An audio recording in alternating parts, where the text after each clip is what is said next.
Dicen que la sangre es más espesa que el agua, pero en mi familia la sangre solo sirve para escribir facturas que yo siempre termino pagando. Me llamo Elena, y durante años fui el cajero automático con latidos de una madre manipuladora y una hermana que aprendió a llorar antes que a caminar para conseguir lo que quería. Mi pecado no fue ser exitosa.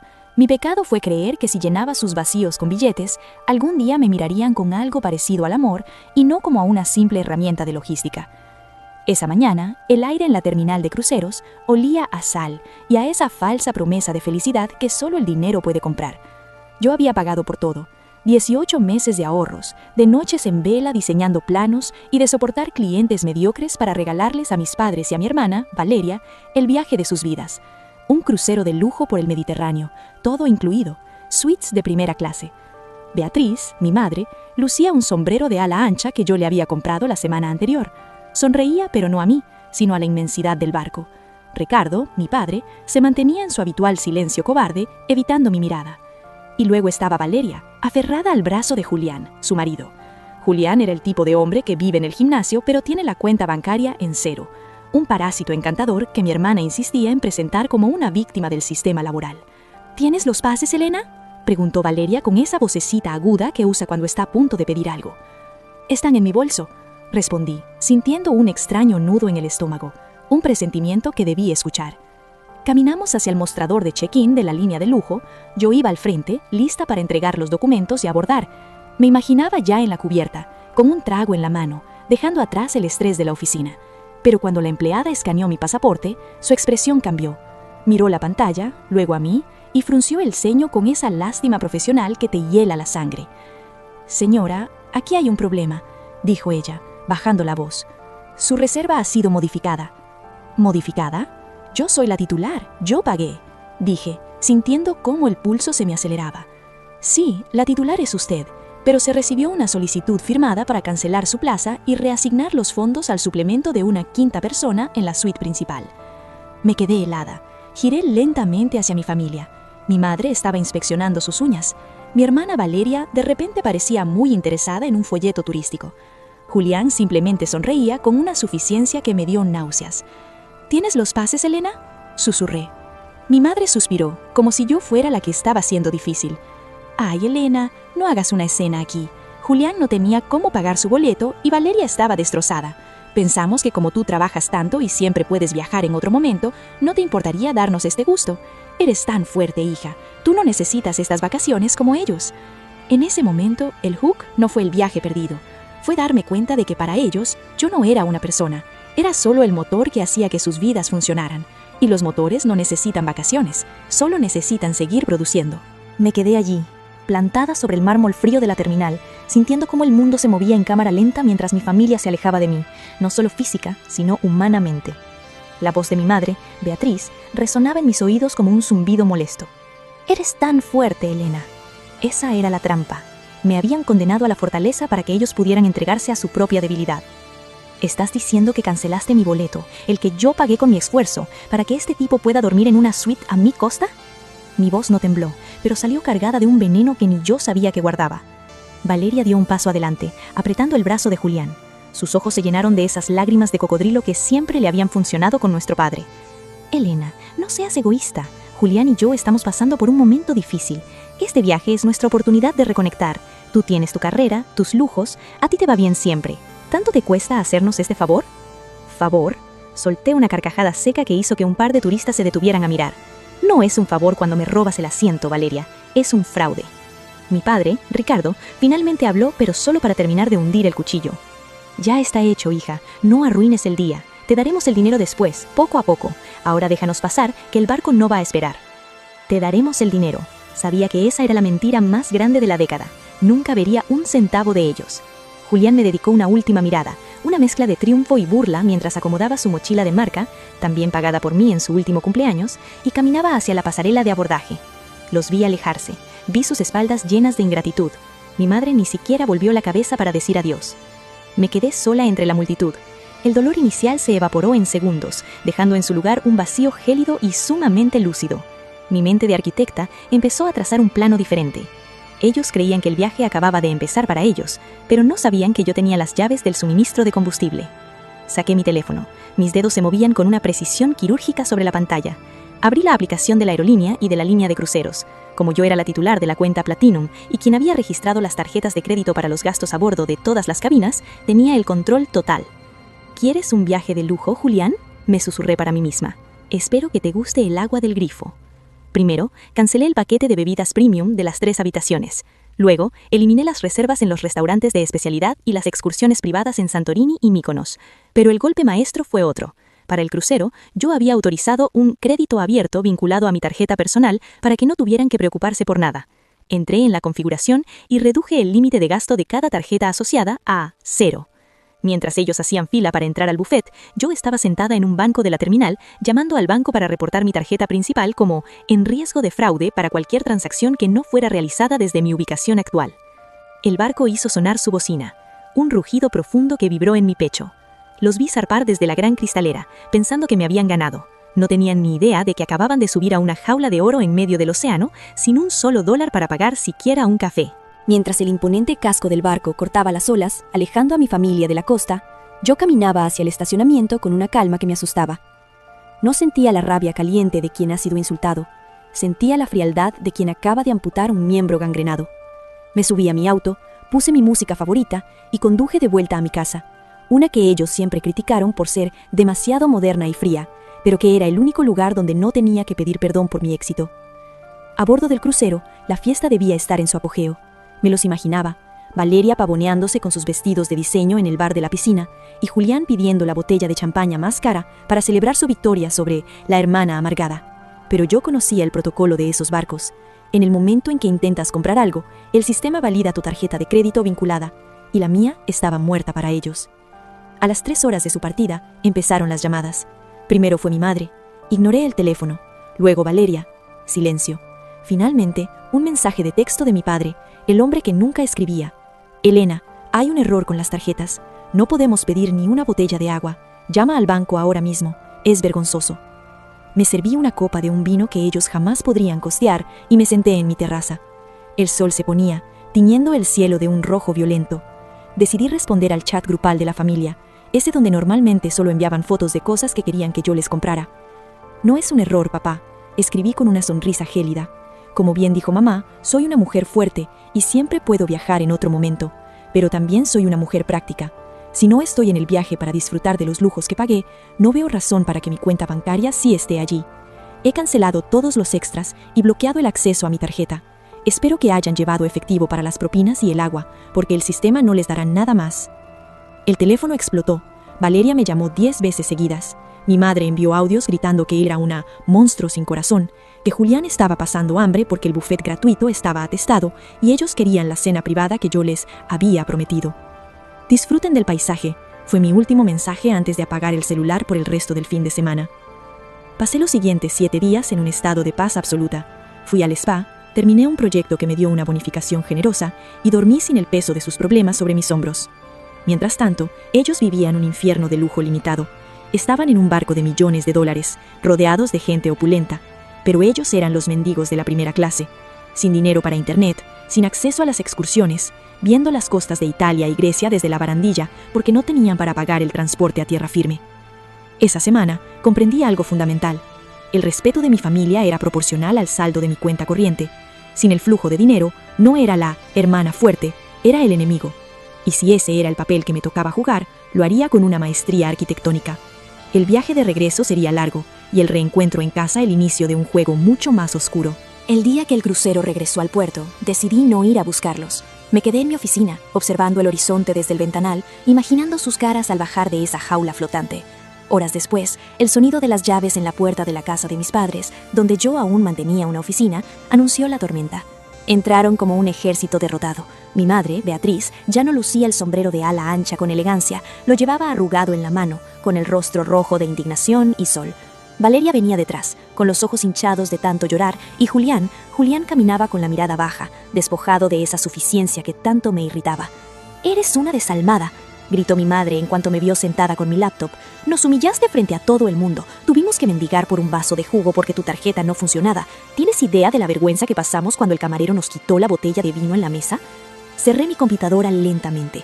La calma en mi rostro era el contraste perfecto para su histeria. No, mamá. Ustedes se humillaron solos el día que decidieron que mi presencia era prescindible, pero mi dinero no. Yo solo dejé de subvencionar una traición. Valeria se desplomó en el sofá, dramática como siempre.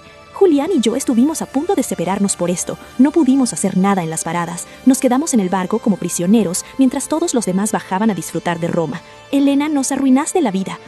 La vida no se arruina por un viaje sin champaña, Valeria, respondí con voz gélida. Se arruina cuando muerdes la mano que te da de comer. Hubo un silencio tenso. Mi padre, Ricardo, se limitó a irse a la cocina sin decir una palabra. Sabía que yo tenía razón, pero su cobardía era más fuerte que su sentido de justicia. Fue entonces cuando vi la oportunidad. Julián se quedó de pie cerca de la puerta, observando mis objetos de lujo, mi reloj, la seguridad con la que yo manejaba la situación. Vi en sus ojos algo que no era odio, sino una envidia profunda y una chispa de admiración retorcida. Quizás me excedí, estaba dolida, pero entiendo que la familia es lo primero. Mi madre dejó de gritar. Sus ojos brillaron con la posibilidad de recuperar el control de mi chequera. ¿De verdad lo entiendes, hija? Sí, para demostrarlo, quiero ayudarlos a recuperarse. Julián, he escuchado que tu último proyecto fracasó. Estoy abriendo una nueva firma de consultoría y necesito a alguien que gestione los contactos externos. Alguien con tu presencia. Valeria levantó la cabeza, alerta. Julián se enderezó, interesado. ¿Un trabajo de verdad?, preguntó él, con una voz que intentaba sonar digna, pero que suplicaba una oportunidad. Un trabajo con un sueldo que nunca has visto, Julián, pero con una condición. Trabajarás directamente bajo mi supervisión. Mi madre sonrió, creyendo que había ganado de nuevo, que me había ablandado. Valeria abrazó a Julián, celebrando su nueva suerte. No tenía ni idea. Acababa de abrir las puertas de mi castillo al enemigo, pero no para reconciliarnos, sino para empezar a demoler los cimientos de su matrimonio y de su orgullo, pieza por pieza. El plan se puso en marcha con una precisión que ni siquiera mis mejores diseños arquitectónicos habían alcanzado. Julián empezó a trabajar para mí el lunes siguiente. Lo instalé en una oficina pequeña, pero elegante, justo al lado de la mía. Le di un traje a medida, un teléfono de última generación y, sobre todo, le di algo que Valeria nunca le había ofrecido: importancia. Mi hermana siempre lo había tratado como un accesorio, como un trofeo de gimnasio que debía estar a su disposición. Yo, en cambio, empecé a tratarlo como un aliado. Le pedía consejos sobre relaciones públicas que no necesitaba, y lo llevaba a cenas de negocios donde el vino costaba más que el alquiler mensual de su departamento con Valeria. «No entiendo por qué Valeria dice que eres difícil de tratar, Elena», me dijo una noche, mientras volvíamos de una reunión con inversores. El interior de mi auto olía a cuero nuevo y a un éxito que se le estaba subiendo a la cabeza. «Eres la persona más generosa que conozco». Sonreí en la oscuridad del vehículo, manteniendo la vista en la carretera. Valeria me ve como un obstáculo, porque sabe que yo veo a través de ella, Julián. Ella no te necesita dependiente, sin dinero, para que nunca te vayas de su lado. Yo, en cambio, quiero que seas alguien. Esa fue la semilla. La sembré con cuidado y la regué con privilegios. Empecé a darle bonos en efectivo por objetivos cumplidos que yo misma inventaba. Le sugerí que no le contara a Valeria el monto total de sus ingresos para que pudiera sorprenderla después. Pero la realidad era que estaba creando un fondo secreto que él empezó a gastar en sí mismo. Mientras tanto, en las cenas familiares los domingos, yo mantenía el papel de la hermana redimida. Observaba cómo Valeria se quejaba de que Julián ya no pasaba tiempo en casa, de que estaba cambiado. «Es el trabajo, Valeria», decía yo, sirviéndole más vino a mi madre. «Construir un imperio requiere sacrificio. Deberías estar orgullosa de que por fin sea el hombre de la casa». Valeria me miraba con sospecha, pero el brillo de los regalos que Julián le llevaba, comprados con el dinero que yo le daba, la mantenía callada. Lo que ella no sabía era que mientras ella recibía perfumes, yo recibía la lealtad absoluta de su marido. Un jueves por la tarde, llamé a Julián a mi oficina. Había bajado las persianas y el ambiente era íntimo, profesional pero cargado de una tensión eléctrica. «Julián, tengo un viaje de negocios a la costa este. Necesito un asistente de confianza. Serán 3 días, en un resort privado. Valeria no puede ir, es estrictamente profesional». Vi la duda en sus ojos por apenas un segundo, antes de que la ambición la borrara por completo. «Ella no tiene por qué saber los detalles del resort», respondió él, con una voz más baja de lo normal. En ese momento, supe que lo tenía. No solo le estaba quitando el dinero a mi familia, les estaba arrebatando el respeto y la integridad de su propio hogar. Julián no se estaba enamorando de mí, se estaba enamorando de la vida que yo representaba. Y esa es una droga mucho más potente que cualquier romance. El caballo de Troya ya estaba dentro de los muros, y Valeria, en su arrogancia, todavía creía que ella era la que tenía el control. El viaje al resort no fue un viaje de negocios, fue una clase magistral de degradación moral. No tuve que tocar a Julián ni una sola vez, no era necesario. El deseo que brillaba en sus ojos no era carnal, era aspiracional.